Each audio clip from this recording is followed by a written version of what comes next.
Hi friends, आज की class polity की क्लास। जैसा कि पिछली क्लास आपने देखा कैबिनेट मिशन 1946 और आज की क्लास जो है आज़ादी के दौर में आज़ादी मिलने के पॉइंट पे आ जाते हैं।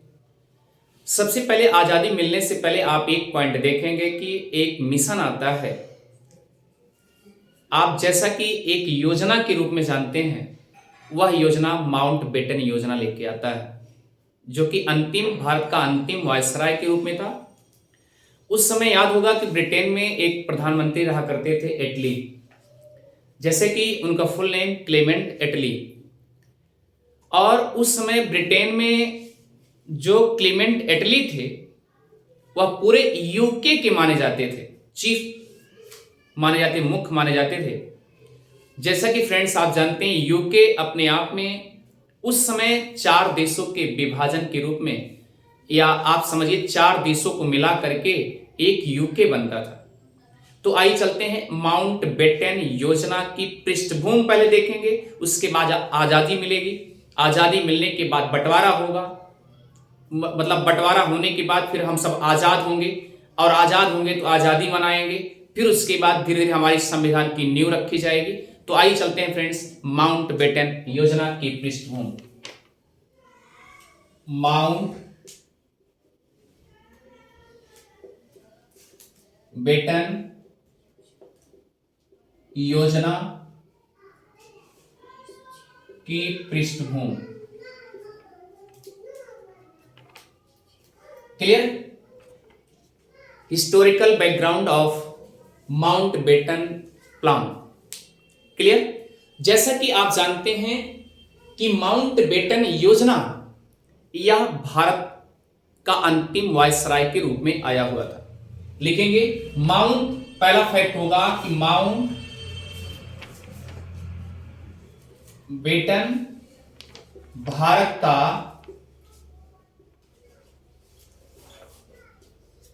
अंतिम वायसराय के रूप में आता है। आने से पहले ब्रिटेन के प्रधानमंत्री इनको कॉलिंग करते हैं, बुलाते हैं। उसी समय आप समझिए कि तत्कालिक प्रधानमंत्री के रूप में नवनिर्वाचित क्लेमेंट एटली थे ब्रिटेन के। यहां लिखेंगे जैसा कि उस समय, लिखेंगे उस समय ब्रिटेन के नवनिर्वाचित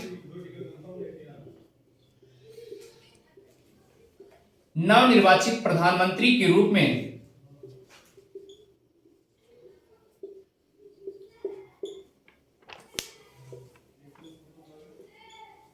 क्लेमेंट एटली जी थे। और याद रखिए क्लेमेंट एटली उस समय 1945 में नवनिर्वाचित प्रधानमंत्री बने थे। क्लियर? पहला पॉइंट ये समझेंगे कि जो क्लेमेंट एटली थे ये पूरे यूके के प्रधानमंत्री थे। अब आपके मन में ये उठना चाहिए कि यूके में कितने देश आते हैं, तो याद रखिएगा पॉइंट टू पॉइंट आप इसे भी नोट कर लेंगे अभी कि क्लेमेंट एटली एक नॉर्मल इंसान नहीं थे। पूरे ब्रिटेन में एक चहेते, लोगों के चहेते प्रधानमंत्री थे। लोग इनको बहुत लाइक करते थे, बहुत पसंद करते थे। क्यों करते थे, अभी वजह जो है उसको हम बताएंगे। अब पहले तो ये कंडीशन समझिए, क्लेमेंट एटली ये कितने देशों को समय हैंडल करते थे, जो कंबाइंड देश हुआ करता था, जिसे यूके कहा जाता, यूनाइटेड किंगडम कहा जाता था। तो याद रखिएगा ऊपर से जब देखेंगे तो आपको मिलेगा उत्तरी आयरलैंड,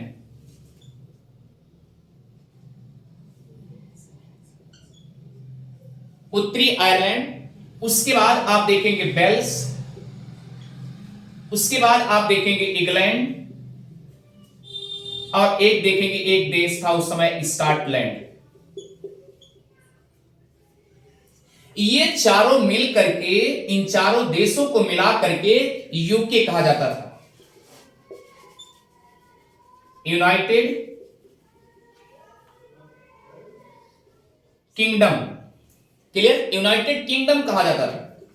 तो यूनाइटेड किंगडम के प्रधानमंत्री कौन थे? क्लेमेंट एटली जी थे। ये बात आपको समझ में आ जानी चाहिए। और इनका कार्यकाल याद रखिए 1945 से लेकर के 1991 तक ये रहते हैं। एक बात याद रखिएगा, एक समय ऐसा आया किंगडम में, क्लीमेंट एटली उस समय पूरा बढ़िया से नेतृत्व कर रहे थे ब्रिटेन का और यूनाइटेड किंगडम का। इन्होंने एक प्लान बनाई, उस प्लान का नाम है कल्याणकारी राज्य के रूप में घोषणा करने का प्लान बनाया। और कल्याणकारी राज्य की घोषणा करने के लिए जुटे और इन्होंने वेलफेयर स्टेट बनाने का कोशिश की। तो नोट करेंगे, क्लीमेंट एटली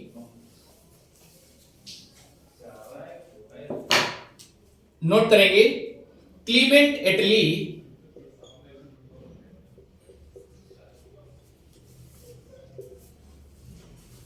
यूके में एक वेलफेयर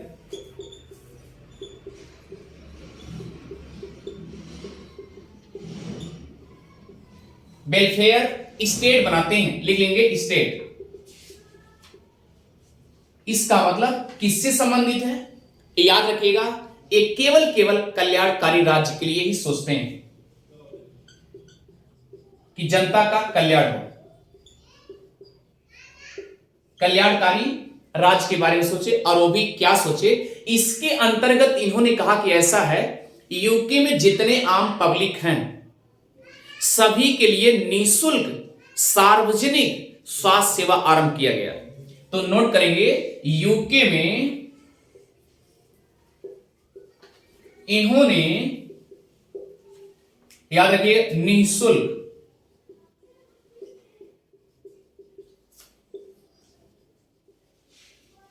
सार्वजनिक स्वास्थ्य सेवा शुरू की। किसने किया? क्लीमेंट एटली ने। अब आप जैसा कि जानते हैं, क्लीमेंट एटली भी ये भी सोचने लगे धीरे धीरे कि भारत की दुर्दशा तो एकदम खराब हो चुकी है, दशाएं एकदम बिगड़ चुकी है। तो क्लीमेंट एटली सोचने लगे कि भारत इतनी दास्ता की जंजीरों में क्यों बदता जा रहा है। जितने लोग वहां पे गए केवल शोषण करने के गए। यूरोपीय कंट्री भी भारत के लिए गई तो वो भी शोषण करने के लिए जुटी हुई थी। भारत एक कृषि प्रधान देश था। धीरे धीरे अपनी सोसाइटी, अपना प्लान, योजना ले जाके सब वहां पर स्थापित किए और सब धीरे गुलाम बनाते चले गए। ये क्लीमेंट एटली सोचने लगे। और याद रखना, जब ये निःशुल्क सार्वजनिक स्वास्थ्य एक तरफ सेवा करने में जुटे हुए हैं, इसी दिमाग में आया कि भारत में भी क्या किया जाए।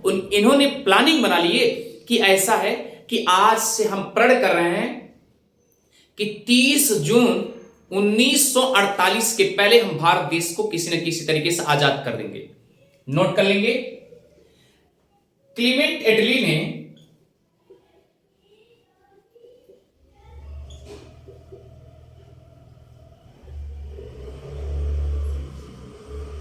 प्रतिज्ञा लिए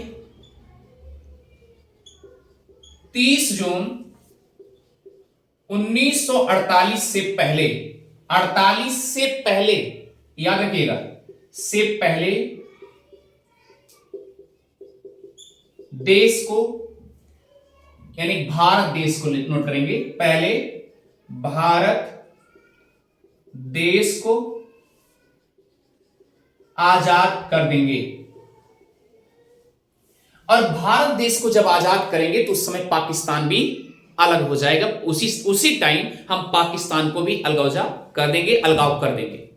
ये क्लीमेंट एटली ने प्रण कर लिया। और याद रखिएगा, एक समय ऐसा आता है इनके मन में ये विचार आए, और जब ये विचार आए तो इन्होंने सर्वप्रथम, याद रखिएगा, मई का महीना चल रहा था, आप नोट करेंगे, क्लीमेंट एटली मई के महीने में एक प्लान सोचते हैं। यहां लिखेंगे,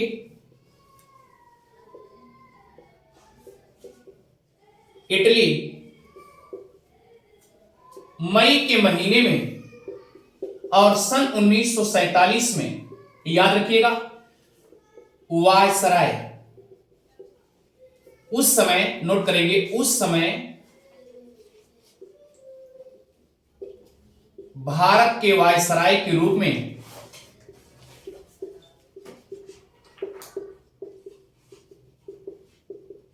माउंटबेटन जी थे। तो सबसे पहले इटली कहे कि ऐसा है, वायसराय इधर आइए। वायसराय को जब बुला लिए उसके बाद कहे देखिए भारत की दुर्दशा आप और ना करिए, दशा ना खराब होने पाए, हम ऐसा करते हैं भारत की स्थिति को सुधारने की सोचते हैं, कुछ न कुछ प्लान बनाते हैं। तो याद रखिएगा मई का महीना, मई 1947 में वायसराय माउंटबेटन को बुलाया गया। यही अंतिम वायसराय थे, माउंटबेटन को बुलाया गया। किसने बुलाया? क्लेमेंट एटली ने बुलाया। इन्होंने कहा कि देखिए एक प्रस्ताव रखें कि हम एक प्रस्ताव रखने जा रहे हैं भारत के लिए, भारत की स्वतंत्रता के लिए हम एक प्रस्ताव रखना चाह रहे हैं। हम चाह रहे हैं कि प्रांत जितने प्रांत हैं सभी को स्वतंत्र उत्तराधिकारी के रूप में घोषित कर दिया जाए। यहां लिखेंगे सभी प्रांतों को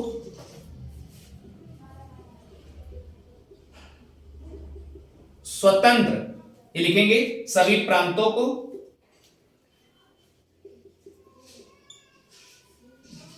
उत्तराधिकारी के रूप में स्वतंत्र घोषित कर दिया जाए। ये किसने सोचा? एटली सोचे, किससे कहे? माउंटबेटन से ये बात सोच रहे थे। और उन्होंने कहा कि देखिए अब उन्हें एक मौका दे दिया जाए कि संविधान सभा या उन्हें फिर चुनने की अनुमति दी जाए कि संविधान सभा में शामिल होते हैं कि नहीं होते हैं। तो इन्होंने क्या कहा? उन्हें एक मौका दिया जाए चुनने के लिए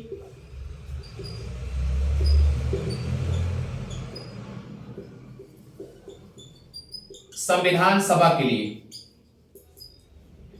इन्होंने मौका दिया संविधान सभा में शामिल होने के लिए, उन्होंने मौका दिया। और उसके बाद फिर सोचते हैं, पहले एक बार मौका देते हैं, अगर वो संविधान सभा में बनाने के लिए तैयार होते हैं या चुनने के लिए तैयार होते हैं या नहीं होते, उनके ऊपर डिपेंड करता है। ये इटली ने कह दिया। अब इसी योजना को डिकी बर्ड योजना कहा गया। नोट करेंगे, इसी योजना को डिकी बर्ड योजना कहा गया। इस पॉइंट को आप पकड़ लेंगे, इसी क्या कहेंगे? इस योजना को क्या कहेंगे? डिकी बर्ड योजना। अब उस समय माउंटबेटन कहे ठीक है, हम तो ये योजना ले जाके रखेंगे, हम भी चाह रहे हैं कि धीरे धीरे कुछ फ्री किया जाए। तो फ्री करने के लिए उन्होंने क्या किया? ये बात सभी प्रांतों को उत्तराधिकारी के रूप में स्वतंत्र घोषित करने के लिए प्लान बना लिए और यही बात ले जाकर के पीटी नेहरू के पास रख दिए, पंडित जवाहरलाल नेहरू के पास रख दिए। और पंडित जवाहरलाल नेहरू इससे क्या किए? कहे नहीं नहीं, इसका जोरदार विरोध किए, कहे कि ऐसा है भारत पूरा बिखर जाएगा, इस तरीके से काम चलने वाला नहीं है, इस तरीके से ना करिए, देश पूरा विभाजन हो जाएगा। और जब देश का विभाजन हो जाएगा तो क्या होगा? इसमें राज्य जो होंगे अपने आप अलग थलग हो जाएंगे। तो इसी का बाल्कन राज्य के रूप में घोषित किया गया। नोट करेंगे,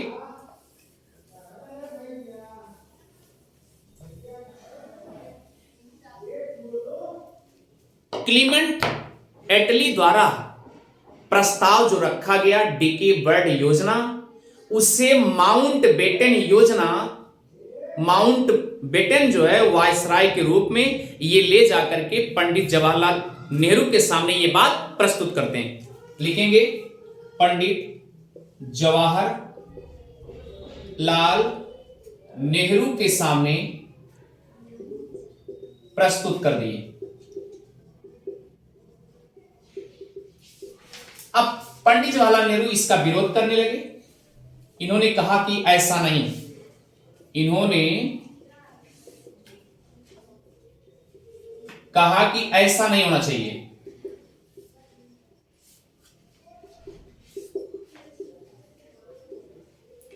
ऐसा नहीं होना चाहिए। इससे क्या होगा, इससे भारत में सभी प्रांतों के बीच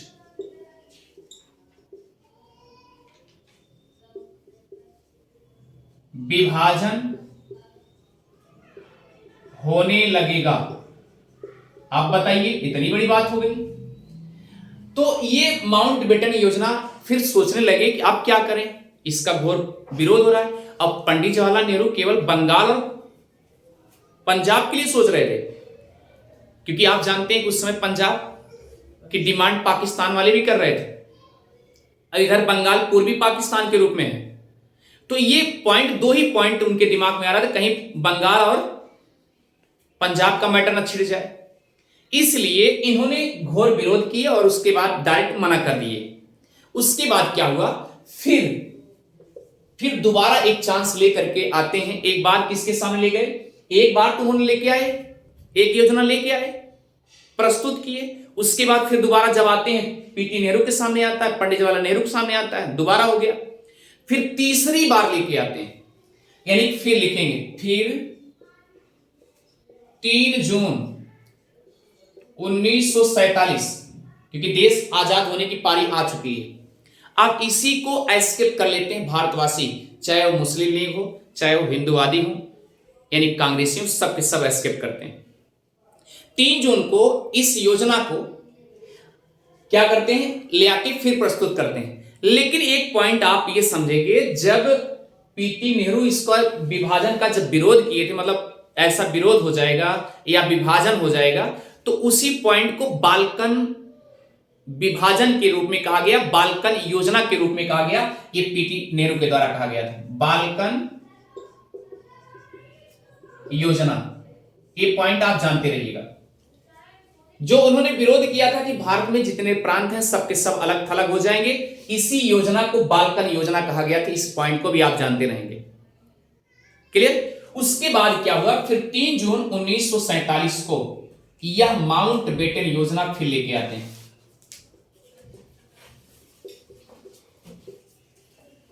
फिर सामने प्रस्तुत करते हैं, और प्रस्तुत करने के साथ साथ क्या करते हैं, याद रखिएगा, योजना लेकर आते हैं और कहते हैं कि भारतीय स्वतंत्रता की अंतिम योजना यही है। इसे ही माउंटबेटन योजना कहा जाता है, स्वीकार करने के लिए मजबूर किया जाता है। तो याद रखिएगा, 3 जून को जो आती है, यह जो उनकी योजना थी, अभी योजना के बारे में बताएंगे, योजना क्या थी, मेन पॉइंट। तो आप देखिए, 3 योजनाओं को जब लेके आते हैं तो एक अंतिम योजना होती है। इसी 3 जून की अंतिम योजना को माउंटबेटन योजना कही जाती है। क्लियर। अब 3 जून को क्या थी, मैटर क्या था, अब आप लिखेंगे कि 3 जून की योजना विभाजन, स्वायत्तता और दोनों देशों की संप्रभुता। संप्रभु मतलब क्या होता है कि हमारे ऊपर किसी देश का अधिकार ना हो, हम एकदम फ्री हैं। संप्रभु मतलब ये होता है। तो इसका मतलब क्या हुआ, जो इसमें आते हैं, देखिए, इस 3 जून 1947 में माउंटबेटन योजना जो आती है, इसी योजना में क्या क्या बातें थी, याद रखिएगा। इसमें विभाजन था, देशों का विभाजन, क्लियर, स्वायत्तता, क्लियर, ये भी ऑप्शन आ गया। उसके बाद लिखे थे दोनों देशों की संप्रभुता,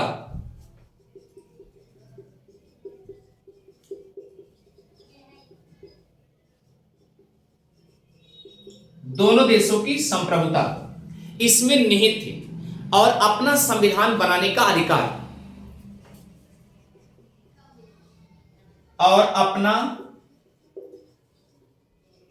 संविधान बनाने का,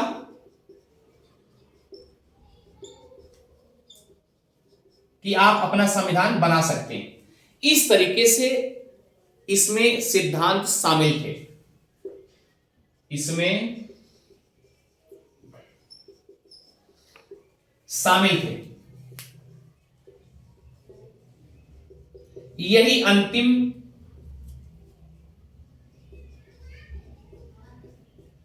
अंतिम योजना थी,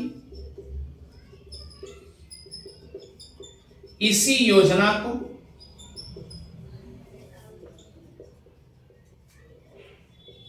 माउंटबेटन योजना कहा जाता है।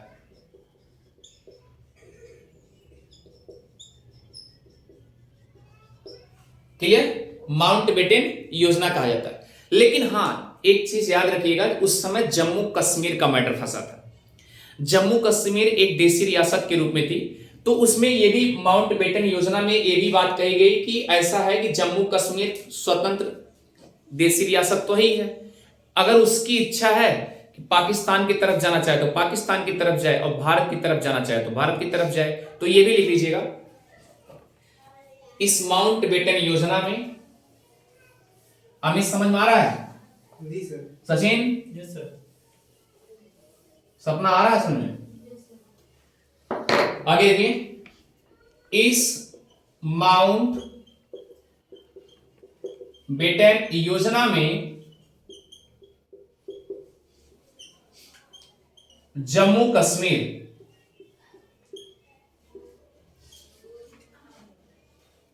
एक देशी रियासत थी,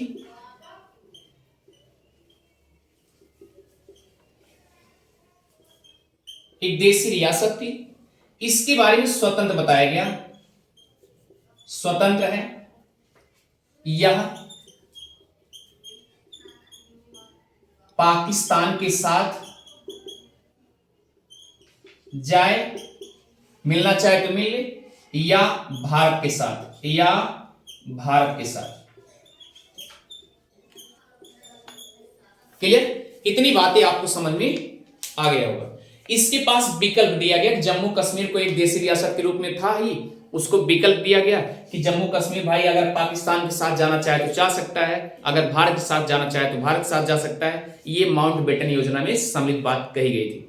क्लियर? ये बातें आपको समझ में दिया गया। और यह विकल्प जम्मू कश्मीर के लिए परिणाम क्या हुआ, इन विकल्पों के परिणाम आने वाले दशकों तक नए राष्ट्रों तक प्रभावित करेगा, यह भी कहा गया। और इस योजना को याद रखना, कांग्रेस और मुस्लिम लीग दोनों ने स्वीकार किया है। नोट कर लेंगे, इस योजना को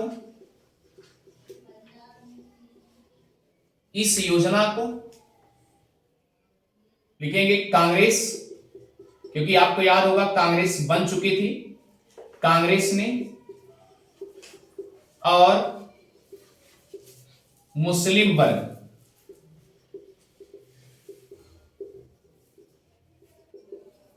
दोनों ने स्वीकार किया।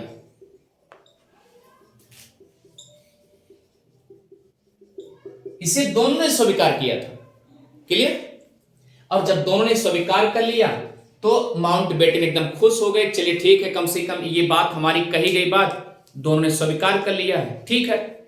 अब मुस्लिम वर्ग आप जान ही रहे हैं, उस समय पाकिस्तान था, उस आप जान ही रहे हैं, और हिंदुस्तान में आप जान रहे हैं कांग्रेस थे। तो दोनों ने स्वीकार कर लिए। उसके बाद ये बात लेके चले गए किसके पास, माउंटबेटन, क्लेमेंट एटली के पास चले गए। तो 18 जुलाई को एक शाही फरमान आ गया, लिख लेंगे 18 जुलाई 1947 को शाही फरमान द्वारा स्वीकृति मिल गई। क्लियर? ये सब बातें माउंटबेटन योजना की पृष्ठभूमि में इंक्लूड किया जाता है। अब देखिए अगली क्लास जो रहेगी, माउंटबेटन पृष्ठभूमि में क्या, योजना में क्या क्या विस्तृत बातें हुई थी, इसे हम क्लास लेंगे। तो मिलते हैं और एक बेहतर क्लास में। Thank you friends.